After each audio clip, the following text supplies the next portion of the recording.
咁呢一個咧係濃度最高嘅精油，係呢一隻先可以擺落口嘅啫。大家千祈唔好搞錯啊！咁但係呢個精油真係好勁嘅，咁呢一個咧可以俾你急救用嘅。咁但係呢一個精油咧喺市場上基本上你買唔到嘅，你有錢都冇用。30至50年嘅沉香做出嚟嘅，100斤裏邊咧得100 gram 係好夠濃度嘅啫。嗰100個 gram 裏邊咧只能夠做到1 ml 出嚟。大概每一日用咧，你用到一次嘅話咧，大概用個零2個月你先用得晒嘅。咁佢可以做啲乜嘢咧？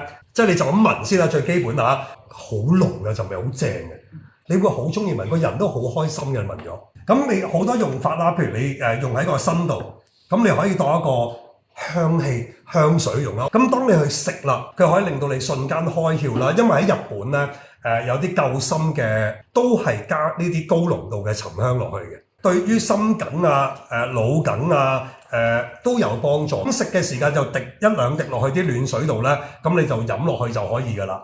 譬如你有胃痛啊、肚痛啊、頭痛啊，你滴一滴嘅啫，又可以養腎啦，又可以安神啦、靜心啦。如果你做香薰嘅話咧，好多人都話我翻屋企我就點㗎啦，一家人翻嚟當殺菌啦，係咪 ？OK， 咁可以殺菌啦，刺激你嗰個嗅覺神經啦，預防哮喘、感冒、鼻敏感。咁啊好多用途嘅，都靚嘅就係呢個啦。咁我用咁耐咧，我幾支我都唔會揮發嘅，唔好擺喺曬太陽嘅地方得㗎。平時用嘅話，好似我咁，我都用幾個月用一支啦。咁但係我會愛嚟留香咯，即係搽喺個身度咧，你會發覺你好中意嘅。提神醒腦啦，咁有時翻工你可以搽下啦，嗰個香味可以維持超過1日。